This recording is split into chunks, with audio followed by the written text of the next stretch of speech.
Good morning friends. সকালবেলায় উঠলাম। সকালবেলা বলবো না, 8:10 বাজে। আজকে 8 তারিখ। বাইরে উঠে সকাল 7:10 উঠেছিলাম বাইরে যাওয়ার জন্য, কিন্তু গিয়ে দেখছি যে কোনো কিছুই নেই। খুব মেঘলা আকাশ। এখন উঠলাম, উঠে এখন দেখতে যাবো বলে ঠিক করলাম, বাট সেটাও হবে না। দাঁড়াও, তোমাদের বাড়িটা দেখাই।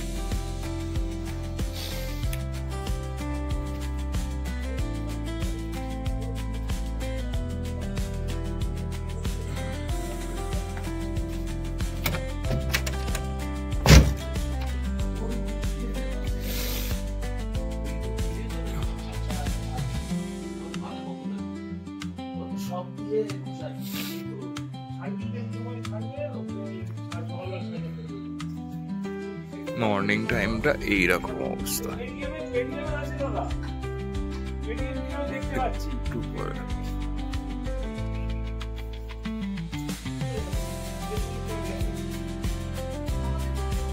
মর্নিংটা সেই অরুণাচলের মতোই অবস্থা হবে। সকাল থেকে বৃষ্টি শুরু হয়েছে, মেঘটা কাটছে, বাট এই বৃষ্টিটার কারণে মেঘটার একটু সিচুয়েশন। আজকে সকালের ব্রেকফাস্ট লুচি, ছোলার ডাল, ডিম আর বাঙালিয়ানা মতে খুব সুন্দর বানিয়েছে। শ্যামলদা সেই দূরে দাঁড়িয়ে আছে। শ্যামলদা ব্রেকফাস্টটা সেরে ফেলার পর দেখি মেঘ সরে গেছে, রোদ ঝলমল করছে। তাই আর দেরি না করেই তাড়াতাড়ি রেডি হয়ে নিয়ে বেরিয়ে পড়লাম।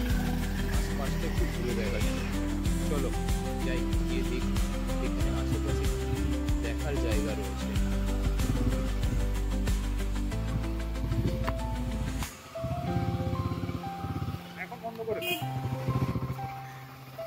এখন যাচ্ছি একটা চা বাগানের মাঝখান থেকে। দুধারেতেই চা বাগান, এত অপূর্ব দৃশ্য। তার ফাঁক থেকে পাহাড় দেখা যাচ্ছে মাঝে মধ্যে এক একটা জায়গা থেকে। কি সুন্দর লাগছে। আগেই বলেছিলাম এইসব কারণের জন্যই পাহাড় আমায় টানে।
1907 সালে ওমালের একটি লেখা থেকে পাওয়া যায় তাগদা অঞ্চলে 1964 সালে চা বাগান তৈরি করা হয়, যেই চা বাগান আজ রংলি রংলিয়ত চা বাগান নামে পরিচিত।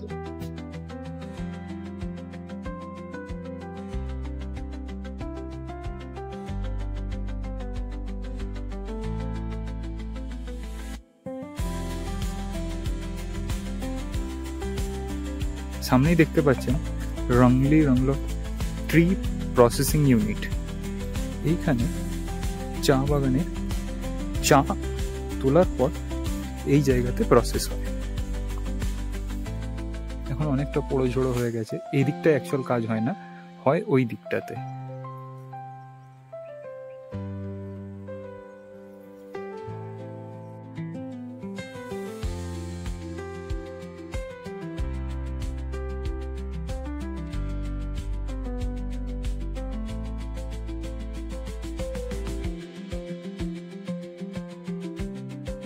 প্রবাদ প্রচলিত আছে, একবার এক বৌদ্ধ ভিক্ষুক চায়ের সন্ধানে এই চা বাগানে পা রেখেছিল এবং পরিবেশিত চা গ্রহণ করার সাথে সাথেই তিনি উচ্চারণ করেছিল রংলি রংলিয়ত। এর আক্ষরিক অর্থ এত দূর আর কিছু নয়, এর থেকেই এই নামকরণ।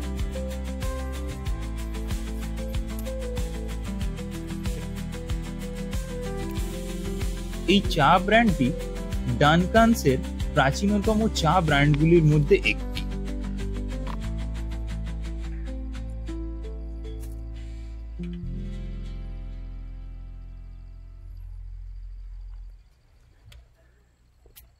রংলি রংলোত টি গার্ডেন, নাইস একটা ভিউজ। টাকদায় এলে এই রংলি রংলিয়ত চা বাগানটি বিশাল জায়গা জুড়ে বিস্তৃত। চা বাগান আমার ডান দিক এবং বাঁ দিক দুদিকেই এই চা বাগানটি দেখলে মনে হবে সবুজ কার্পেট পাতা রয়েছে। এখানে হচ্ছে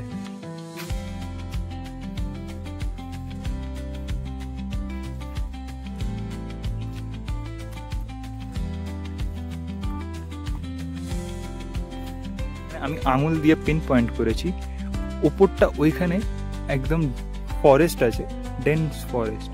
মেঘে ঢেকে যাচ্ছে, আবার খুলছে, আবার ঢেকে যাচ্ছে, আবার খুলছে। এইরকম একটা সুন্দর দৃশ্যের সাক্ষী হচ্ছি আমরা।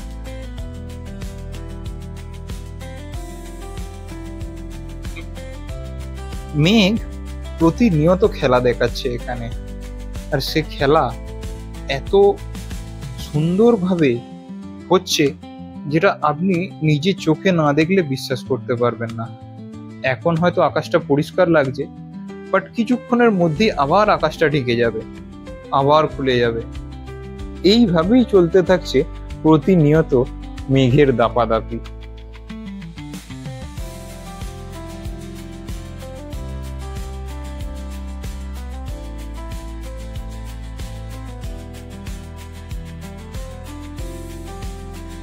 আপনাদের একটা জিনিস দেখাই, এটা হচ্ছে চা গাছ, ঠিক আছে? আর এই চা গাছের মধ্যেই দেখুন চায়ের ফুল। এটা অরিজিনালি চা গাছের ফুল, এটা অন্য কোনো গাছ নেই এর মধ্যে। দেখুন, আমি জানতাম না, লাইফে এই ফার্স্ট টাইম আমি চা গাছে ফুল দেখছি।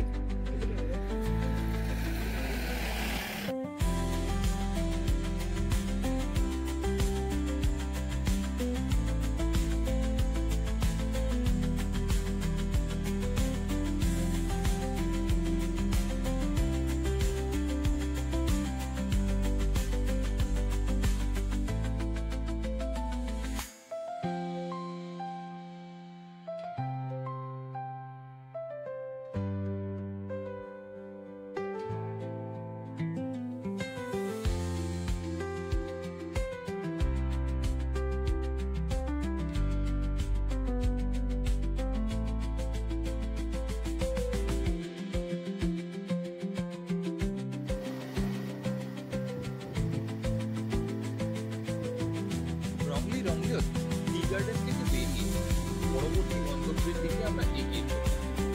পরবর্তী গন্তব্য হচ্ছে তাগদা অর্কিড সেন্টার। চলুন। বাকিটা ওখানে গিয়ে দেখাচ্ছি। ওটাও একটা দুর্ধর্ষ জায়গা।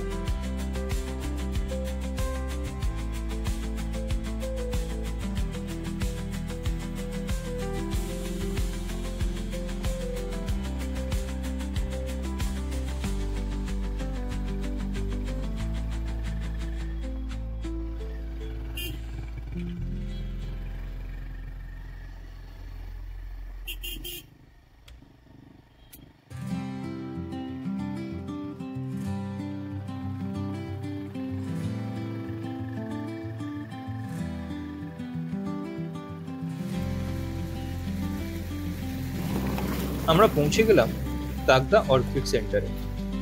চলুন ভেতরে যাওয়া যাক। এখন সিজন নয়, তাই ফুল সেরকম একটা দেখতে পাওয়া বলে আমার মনে হয় না। তাও দেখা যাক, ভেতরে গিয়ে দেখি কিছু ফুলের দেখা পাই কিনা।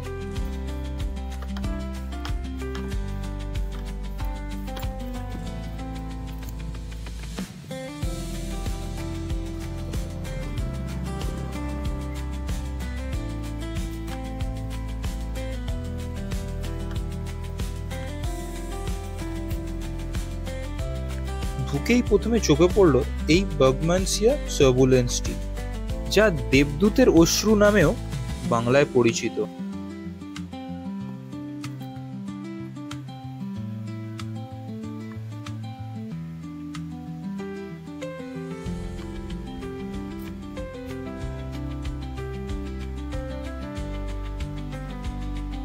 এই গার্ডেনটি এখন পশ্চিমবঙ্গ সরকারের তত্ত্বাবধানে রয়েছে। থুজা অক্সিডেন্টালিস, এই গাছগুলো উত্তর পূর্ব আমেরিকার দিকে বেশি পাওয়া যায়। আর এই গাছের মেন ব্যাপার হলো এটি ক্রিসমাস ট্রি হিসাবে আমরা চিনে থাকি, আর ঘর সাজাবার কাজেও এটি ভালো ব্যবহার হয়।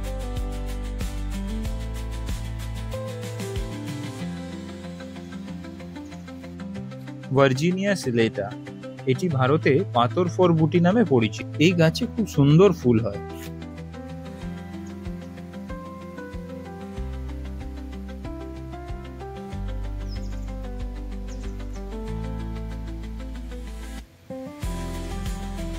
এই গার্ডেনে যা যা গাছ আছে তার নাম এবং তার নেটিভ এই বোর্ডেতে পুরো লেখা আছে।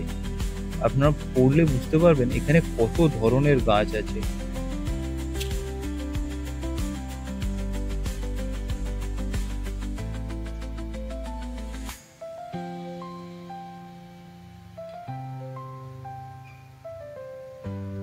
এই উদ্ভিদটির নাম ক্রেপ জিঞ্জার।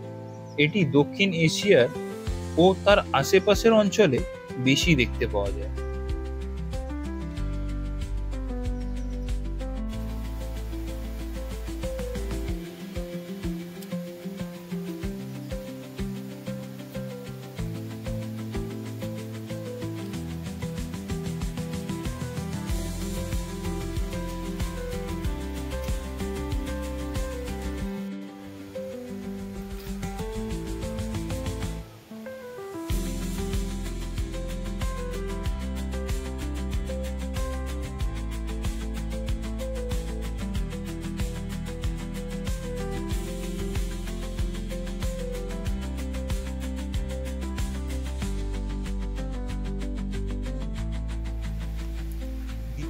যুদ্ধের সময় ছিল এই জায়গাটা সৈনিকদের জড়ো হবার জায়গা, মানে সোলজার গ্যাদারিং সেন্টার।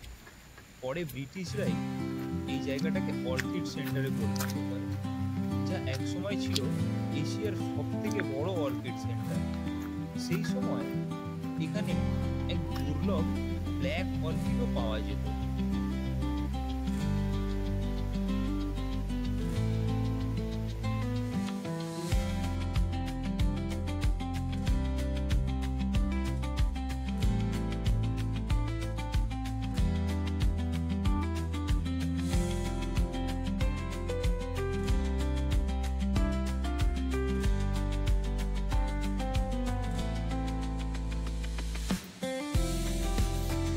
এই অর্কিড সেন্টারটিতে এলে আপনারা এখানে 34 ধরনের অর্কিড দেখতে পাবেন। এখন তো সিজন নয়, তাই ফুলও আমরা দেখতে পাচ্ছি না।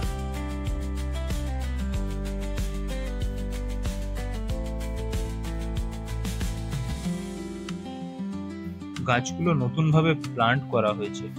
সবার গোড়াতেই দেখতে পাচ্ছেন তো কি সুন্দরভাবে নতুন কাঠ দিয়ে করে সেটাকে বসানো হয়েছে। এখানে এই বোর্ডেতে আপনারা পরিষ্কার দেখতে পাবেন কত ধরনের অর্কিড এখানে রয়েছে, নাম এবং তাদের নেটিভস।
আশা করি আমরা সবাই এই গাছটাকে চিনি, এই রোজের ভ্যারাইটিটা।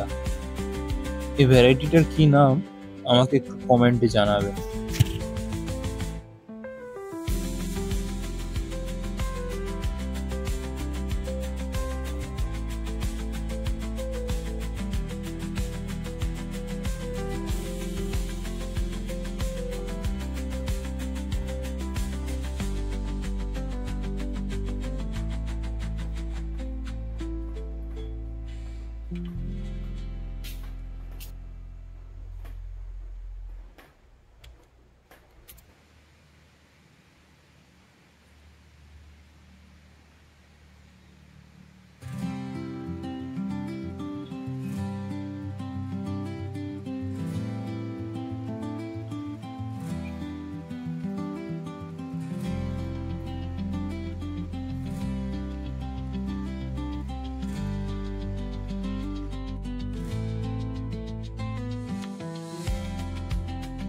ভাত, মুগের ডাল দিয়ে, মাছের মাথা দিয়ে, আর আলু ভাজা।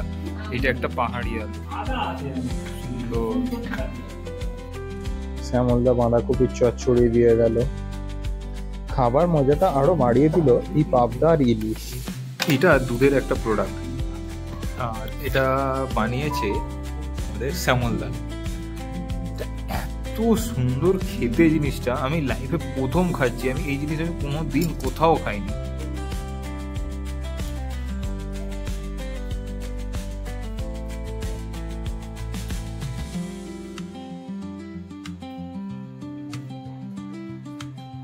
আজও সন্ধ্যের আসরে গান গল্পের আড্ডা রয়েছে, চলুন যাওয়া যাক।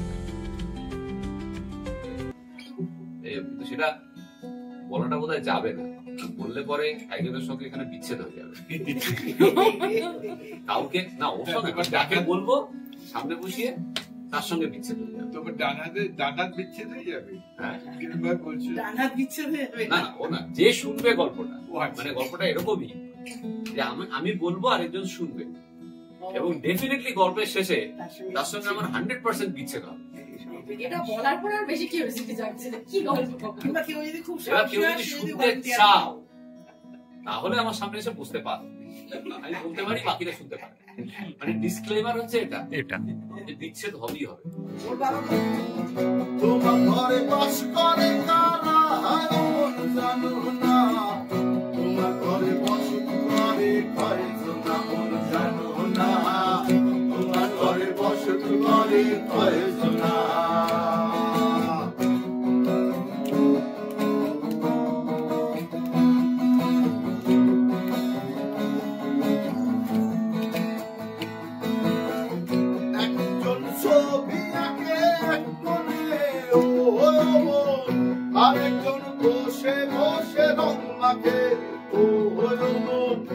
আর একজন বসে বসে রং মাখে আবার সেই ছবিটাই নষ্ট করে কঞ্জনা কঞ্জনা সেই ছবিটাই নষ্ট করে কঞ্জনা কঞ্জনা তোমার ঘরে বসত করে করে সোনা মন জানো না তোমার ঘরে বসত করে করে সোনা